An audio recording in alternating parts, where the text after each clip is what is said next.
la nuance qu'il y a entre le marketing et la vente. Et pour ça, nous allons passer avec les définitions. Le marketing. Le marketing est l'analyse et les actions à effectuer pour mettre en place un service ou un produit sur le marché et le vendre. Et lorsqu'on parle du marketing, il y a deux branches, où il y a deux enjeux importants à comprendre. Et pour ça, nous allons passer au tableau.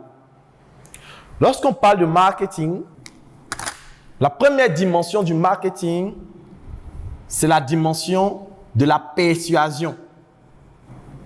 La deuxième dimension du marketing, c'est la dimension de l'influence. Et lorsqu'on parle d'influence, cela se manifeste par ce qu'on voit souvent avec des chaînes telles que Trace Urban. Vous allez voir qu'il y a des chansons qu'ils vont répéter. Et après, à force de répéter la chanson, on va commencer à fredonner la chanson dans notre tête. Et au fur et à mesure, on va commencer. Et moi, il y a une chanson, ça s'est passé avec moi. Il y a la chanson d'un artiste qu'on appelle Fior Debior. Il avait fait sortir une chanson qu'on appelait Godo Godo. Et lorsque la chanson, moi j'ai écouté la chanson pour la première fois, je dis, oh, c'est quoi ça? On dit la chanson tue, la chanson tue. J'ai écouté, rien pas vu, c'est quoi qu'est-ce? Mais après, c'est l'hymne national du pays. Tu passes ici, c'est Godo Godo. Tu vas sur TikTok, c'est Godo Godo. Tu vas sur les statues, les gens sont en train de danser le Godo Godo. Jusqu'à ce qu'après, toi, tu commences à aimer la chanson.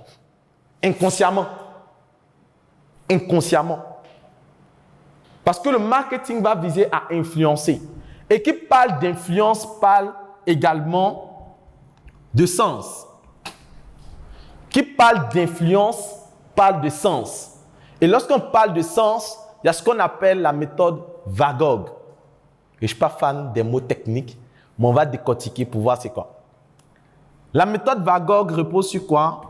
Le V comme visuel.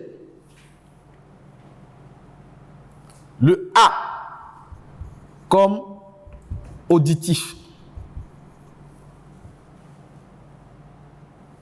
Le K comme kinesthésique. Le O comme olfactique. Et le G comme gustatif. Ce qui nous donne Van Gogh. V-A-K-O-G.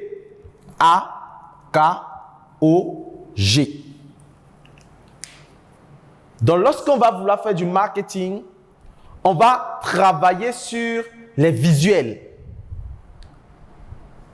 Parce que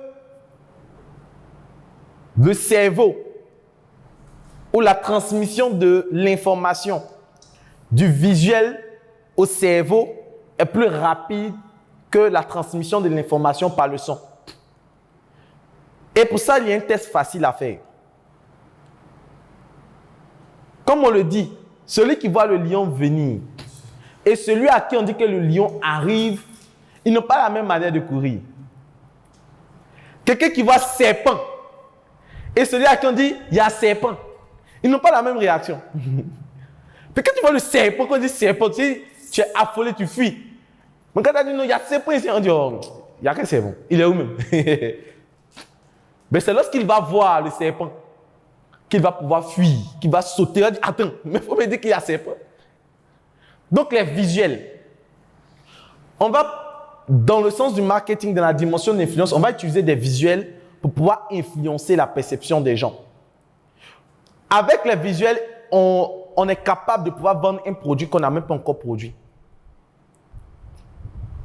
On peut faire une affiche, présenter ce tableau, vendre le tableau aux gens, dire aux gens de commander. Les gens vont envoyer leur argent sans que vous ayez même le tableau. Et c'est ce qui se passe avec le dropshipping. Avec le dropshipping, vous allez mettre en place une plateforme où vous allez communiquer sur un produit que vous n'avez pas en stock. Et les gens vont précommander ou ils vont acheter. Et maintenant, vous allez commander le produit pour pouvoir les vendre. C'est possible. Avec n'importe quel produit, vous pouvez le faire ainsi. Et lorsqu'on parle des livres, avec les livres, il est interdit, et ça je vous le dis, il est interdit de produire un livre avant de le vendre. C'est une erreur grave. On ne produit pas un livre avant de le vendre. On vend le livre avant de le produire. Voici pourquoi il est important de comprendre ce que c'est que la vente et le marketing. Parce que c'est beaucoup plus d'ordre psychologique et stratégique en termes de vente. Donc, vous pouvez partir faire des visuels du livre. Vous pouvez déjà faire des parties du livre. Ou vous pouvez faire même le livre en version numérique finie. Mais vous n'imprimez pas encore. Puisque la version numérique ne vous coûte rien. À part peut-être les affiches que vous allez payer. Et vous commencez au fur et à mesure à mettre des petits extraits de votre livre. Ainsi que la couverture. Et vous dites aux gens que si vous êtes intéressé, vous pouvez déjà commander le livre. Et c'est comme cela que vous allez commencer à pouvoir avoir des entrées d'argent avant même d'aller imprimer le livre.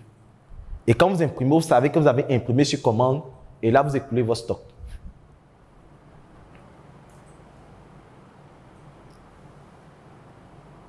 Vous n'allez pas partir louer une salle de formation sans avoir encore eu au moins des préinscriptions. Et si vous louez et puis arriver le jour où il n'y a personne, vous faites comment? Problème. Donc, vous allez jouer sur les visuels pour influencer. Les images ont un impact sur le cerveau, ont un impact sur les prises de décision des personnes.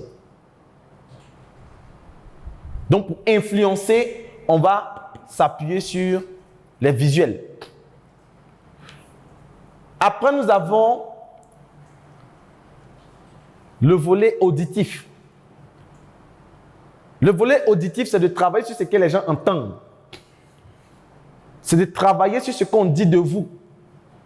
Parce que les gens pensent que le marketing, ou lorsqu'on va faire le marketing, c'est de pousser les gens forcément à acheter. Ce n'est pas de pousser forcément les gens à acheter. C'est de modifier la perception que les gens ont de vous. Vous savez, il y a des personnes qui utilisent un même produit depuis 10 ans, depuis 5 ans, et ils ne sont pas prêts à changer le produit. Et si vous voulez venir les vendre votre produit, votre nouveau produit, vous allez taper poteau. Bien même. Parce que le produit a déjà fait les preuves. Ce qu'il faut faire, c'est de faire quoi? C'est de pouvoir emmener la personne à pouvoir voir votre produit, à déjà considérer votre produit, à s'intéresser, pas à acheter, mais à s'intéresser d'abord au produit. Et c'est comme ça avec la drague. Voici pourquoi moi je dis aux gens, vendre égale à draguer. Si vous ne savez pas draguer, vous n'allez pas pouvoir vendre. Parce que vendre égale à draguer. Lorsqu'on entre dans la vie d'une fille pour la première fois, on ne cherche pas à persuader la fille que nous sommes le meilleur homme, qu'elle doit nous épouser, qu'on a le coup de foudre. Ah, tu es fou. On s'est vu hier, tu dis non, que c'est la femme de ta vie. Pour toi, c'est comment? Mais c'est ça, on t'a lancé. Tu vas chercher à ce que la fille s'intéresse à toi. Tu vas chercher à intéresser la fille.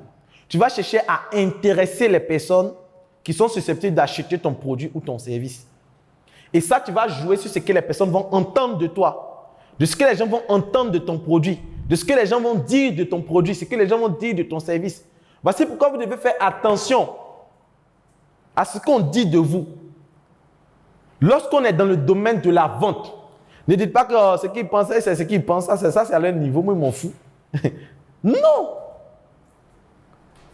Parce que si c'est ce qu'il dit de toi, il y a un prospect qui est prêt à acheter ton produit et que la personne te dénigre ou dénigre ton produit, la personne ne va plus acheter. Parce que pour ceux qui sont chrétiens, qu'est-ce qu'on dit? La foi vient de ce qu'on entend. C'est ce qu'on entend qui va influencer notre perception. C'est pour ça que vous allez voir qu'il y a des personnes qu'on déteste même sans les avoir encore connues. À cause de ce qu'on a entendu sur eux. Et moi, je me rappelle quand on était encore jeune, on nous parlait des Mad James, des Rihanna. On dit, ce sont les Illuminati. Il ne faut pas écouter les chansons. Quelqu'un t'écoute comme ça, ils disent que les démons sont venus dans ta vie, les trucs comme ça. Mais il y a combien de personnes qui ont déjà échangé avec Mad James ou Rihanna? Combien? Mais il y a des chrétiens. Et lorsque nous étions chrétiens, on nous disait ça, quelles sont les chansons du monde que ceux-là, ils ont déjà vendu leur âme au diable, ils sont dans les sectes, ils sont les Illuminati. Mais parce qu'on a entendu ça, on avait déjà des préjugés. On avait déjà une certaine perception de la chose. Donc, vous devez faire attention dans votre stratégie de communication à ce qu'on dit de vous. Parce que ce qu'on dit de vous ou de votre produit, ou ce que vous allez dire de vous ou de votre produit va influencer les personnes.